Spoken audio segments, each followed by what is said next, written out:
अरे अरे, ये तुम मुझे कहाँ ले जा रहे हो? किसकी अनुमति से मुझे उठा लाए? मैं जिंदा भी हूँ या नहीं? अगर जिंदा हूँ तो हवा में कैसे उड़ रहा हूँ? बोलो, मुझे डर लग रहा है, बहुत डर। अरे ओ गधे, अभी तक समझ नहीं आया क्या? तू मर चुका है पगले। मैं तुझे सीधे यमराज के दरबार ले जा रहा हूँ। वहां तेरा मुकदमा चलेगा, तय होगा कि तुझे स्वर्ग मिलेगा या नरक। अब शांति से चल मेरे साथ, ज्यादा नाटक मत कर। महाराज, ये वही प्राणी है जिसकी आत्मा मैंने अभी अभी धरती से उठाई है। यह अपने अंतिम समय में भ्रमित हो गया था, बार बार पूछता रहा कि वह जिंदा है या नहीं। अब आपके न्याय के लिए इसे प्रस्तुत कर रहा हूँ। दरबारी, तुमने सही किया इसे मेरे सामने लाकर। हर आत्मा का सच यही सामने आता है। न किसी के पक्ष में झुकाव, न किसी का भय। अब देखते हैं इस गधे ने क्या कर्म किए हैं। महाराज, मैं बहुत घबरा रहा हूँ। मुझे सच में नहीं पता कि मुझसे क्या गलती हो गई। मैं तो बस ताकत भर काम करता था, मेरे दिल में किसी के लिए बुराई नहीं थी। महाराज, इसकी जीवन पुस्तक मैंने पढ़ ली है। हर पन्ना, हर सांस, हर कर्म लिखा हुआ है, लेकिन कुछ घटनाएं धुंधली हैं जिन्हें आपके सवालों से साफ करना पड़ेगा। मुझे लगता है मामला साधारण नहीं है। गधे, अब सच छिपाना मना है। यमलोक में कोई झूठ नहीं टिकता। तूने धरती पर किसकी उम्मीद तोड़ी, किसका भरोसा गिराया? बिना वजह कोई आत्मा यहाँ नहीं आती। मैंने तो किसी की उम्मीद नहीं तोड़ी, मैं बस अपनी ही सांस से लड़ता रहा। मेरे मालिक ने कभी मुझ पर बोझ डाला तो भी मैंने कभी ना नहीं कहा। अगर जान गई तो भी गलत इरादे से नहीं। महाराज, इसे मरते वक्त मैंने देखा था। ये रास्ते में गिरा, फिर भी उठने की कोशिश करता रहा, लेकिन इसी के कारण एक बड़ा विवाद हुआ धरती पर। शायद वही इसका अपराध माना जा रहा है। धरती पर किसी का दिल टूटा था तेरी वजह से। उस आंसू का भी हिसाब इस दरबार में लिया जाता है। तू बता, आखिरी दिन क्या हुआ था? पूरी सच्चाई अपने शब्दों में बता दे। महाराज, मेरी सांसें टूट रही थीं, पर मैं रुकना नहीं चाहता था। मेरे मालिक का बेटा मुझे देखकर रो रहा था। वह बोला था, अगर ये गधा गिर गया तो हमारी उम्मीद भी टूट जाएगी। मैंने आखिरी दम तक कोशिश की, पर शरीर साथ नहीं दे पाया। तो बात इतनी उलझी हुई है। इच्छा थी सही, पर अंत दुख में हुआ। यही विवाद का मूल है। इसका फैसला बिना पूरी कहानी सुने नहीं हो सकता। गधे, अब तू शुरुआत से सब बता। क्या हुआ और कैसे हुआ? महाराज, उस दिन सुबह कुछ अजीब था। मेरी सांस भारी थी, पर मैं खड़ा रहना चाहता था। मालिक मुझे प्यार से देख रहा था, पर उसकी आंखों में चिंता थी। मैं समझ गया था कि मेरे भीतर कुछ टूट रहा है। पिताजी, घर पर अनाज बिल्कुल खत्म हो गया है। आज हमें शहर जाकर ही सारा सामान लाना पड़ेगा। पर मुझे सबसे ज्यादा चिंता गधे की है। लगता है खेत का काम करके बीमार हो गया है। अरे, ये अचानक कैसे बीमार हो गया? कल तो सही लग रहा था, फिर आज इतना कमजोर क्यों दिख रहा है? इसकी हालत ने मुझे भी परेशान कर दिया है। चलो पहले इसके पास चलते हैं और देखता हूँ क्या हुआ। क्या हुआ मेरे दोस्त? तू ऐसे बैठा क्यों है? बिल्कुल टूटा सा लग रहा है। तेरा शरीर गर्म लग रहा है और सांस भी भारी है। कहीं तुझे बुखार तो नहीं चढ़ गया? आज शरीर बहुत भारी है, जैसे ताकत ही खत्म हो गई हो। सांसें चल तो रही हैं, लेकिन पहले जैसी नहीं। पूरी रात करवट बदलता रहा, नींद भी ठीक से नहीं आई। अगर हो सके तो थोड़ी देर आराम करना चाहता हूँ। आराम करेगा तो काम कैसे होगा? आज खेत में बहुत काम पड़ा है, बोझ भी उठाना है। अगर तू लेट गया तो हमारा पूरा दिन रुक जाएगा। तू जानता है, हमारी रोजी रोटी तेरे ही सहारे हैं। पिताजी, रहने दीजिए ना। आज आप देख नहीं रहे ये कितना थका और बीमार हो चुका है।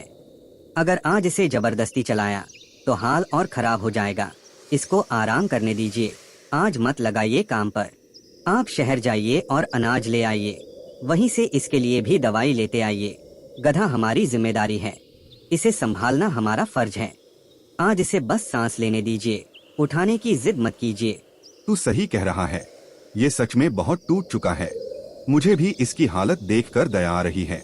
ठीक है, आज मैं अकेला ही शहर चला जाऊंगा। रास्ता लंबा है, लेकिन काम जरूरी है। तू बिल्कुल मत घबराना, ठीक है? पिताजी तेरे लिए दवा लेकर आएंगे। तू बस छाया में लेटकर थोड़ा आराम कर ले। आज तुझसे कोई काम नहीं करवाऊंगा। तू इतना प्यार दिखाता है तो दर्द भी थोड़ा हल्का महसूस होता है। मैं यहीं कोने में लेटकर आराम कर लेता हूँ। उम्मीद है दवा से मेरी हालत सुधर जाएगी। तुम दोनों मेरे लिए जो कर रहे हो उसके लिए दिल से आभारी हूँ।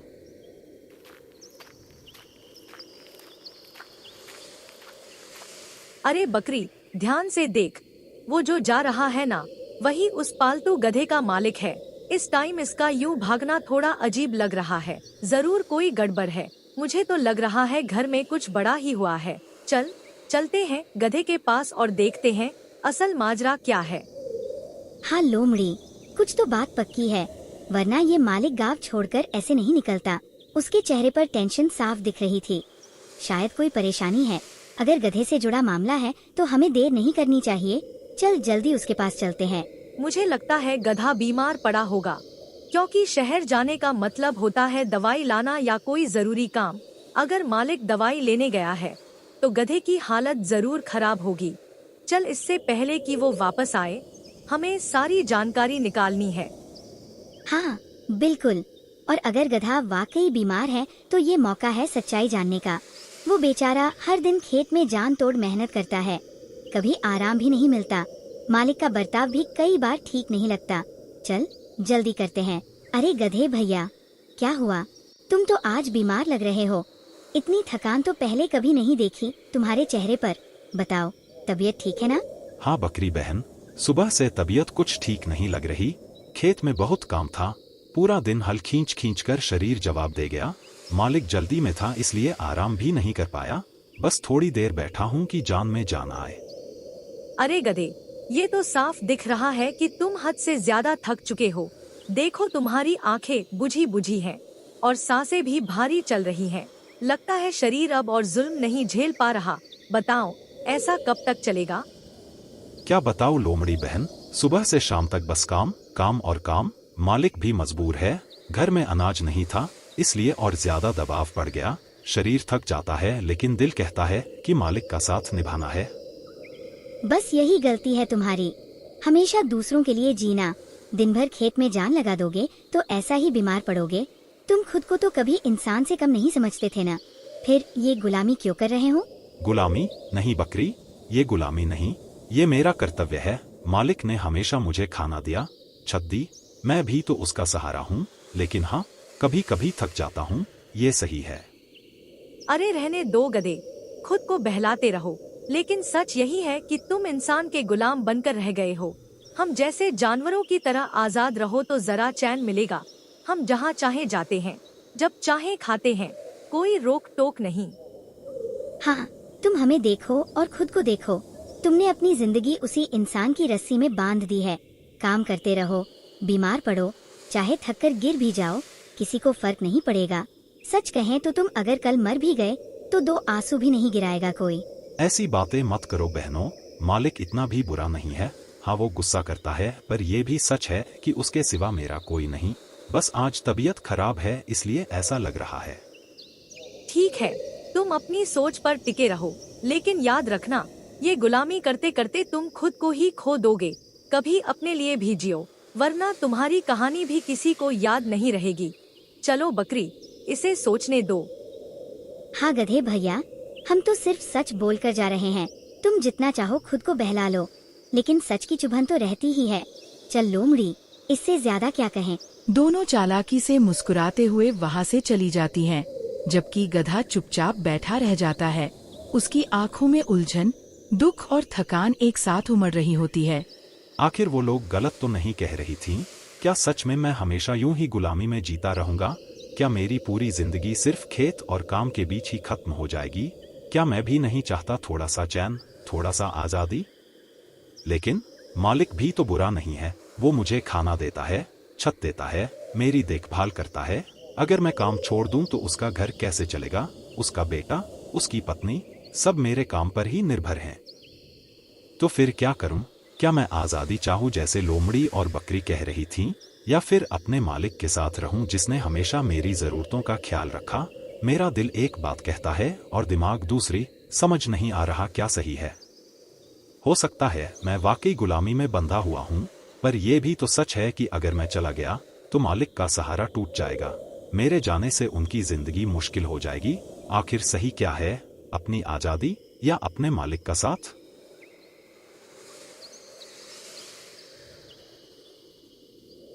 अरे मेरे साथी, देख, तेरे लिए दवा लेकर आ गया हूँ। शहर तक लंबा रास्ता था, लेकिन मैंने देर नहीं की।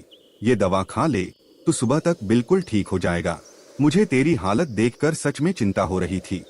मालिक, आपने मेरे लिए इतना सोचकर शहर तक का सफर किया, ये मेरे लिए बहुत बड़ी बात है। शरीर तो थक गया है, पर आपका ये प्यार मन को ताकत देता है। दवा खा लेता हूँ, शायद सच में ठीक हो जाऊं।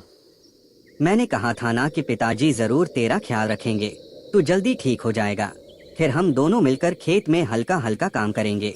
आज थोड़ी देर आराम कर। पिताजी ने तेरे लिए पूरी दौड़ भाग की है। तुम दोनों का ये प्यार देखकर लगता है कि शायद मैं गलत सोच रहा था। शायद मेरी जगह यही है। तुम लोग मेरे बिना कैसे रहोगे? मैं ठीक हो जाऊं, बस यही दुआ है।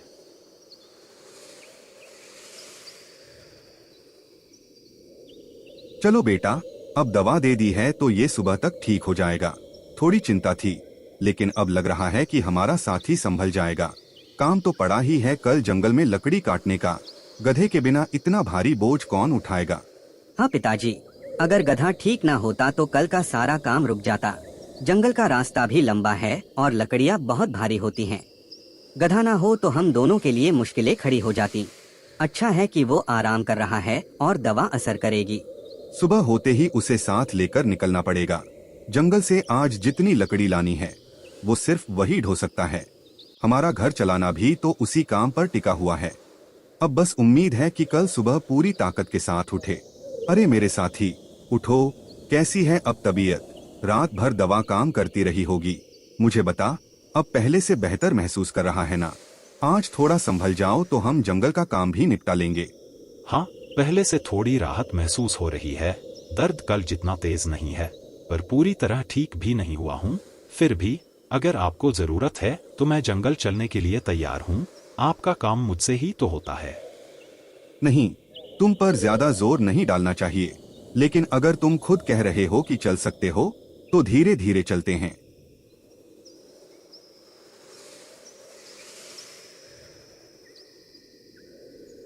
लो मेरे साथी, लकड़ी बांध दी है। बता, ज्यादा भारी तो नहीं लग रही? तू इसे ठीक से ले जा पाएगा ना? अगर बोझ ज्यादा है तो कह दे, मैं कम कर दूं। काम तो बहुत है, पर तेरी हालत भी तो देखनी है। मालिक, लकड़ी सच में थोड़ी भारी है।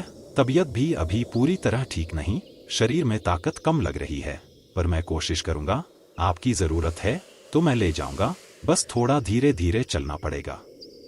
अच्छा है, कोशिश ही काफी है। चलो फिर, धीरे धीरे ही सही, पर काम पूरा कर लेते हैं। घर पहुंचना भी है और ये लकड़ियां बहुत जरूरी हैं। तू चल। हे भगवान, ये बोझ बहुत भारी है, शायद मेरी ताकत से ज्यादा। पता नहीं मैं इसे पूरा रास्ता ले जा पाऊंगा या नहीं, पर अगर मैंने मना कर दिया तो मालिक नाराज हो जाएगा और मैं उन्हें दुख नहीं देना चाहता। मैं वो भारी लकड़ी लेकर किसी तरह घर तक पहुंचा।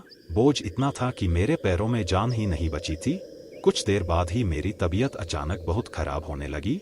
सांसें टूटने लगीं और थकान ने मेरे पूरे शरीर को बर्फ जैसा ठंडा कर दिया। मैं कांप रहा था, जैसे जान ही निकल रही हो।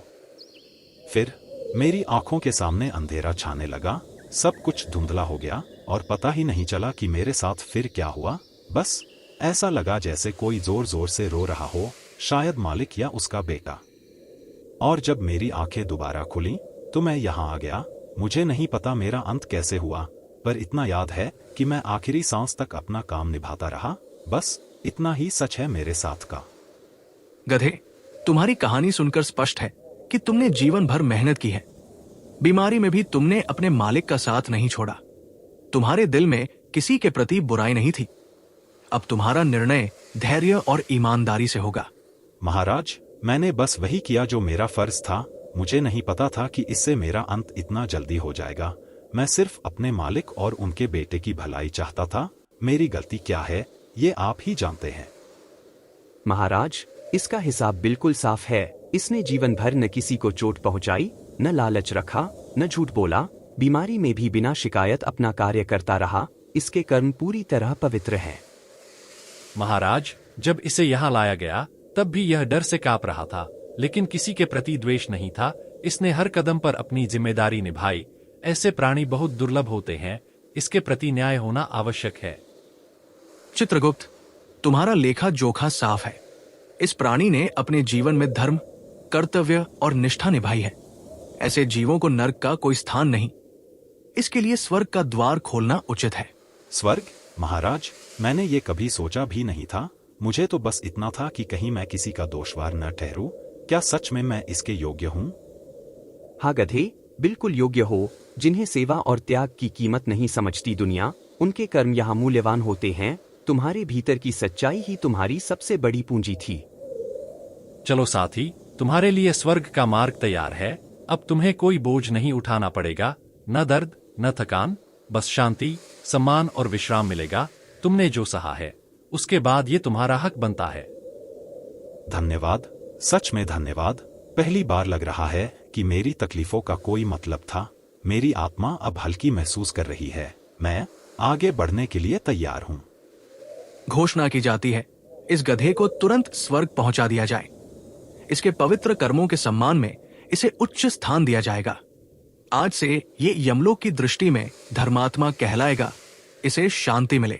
मेहनत कभी किसी को कमजोर नहीं बनाती, लेकिन अत्यधिक बोझ और अन्याय जरूर तोड़ देता है।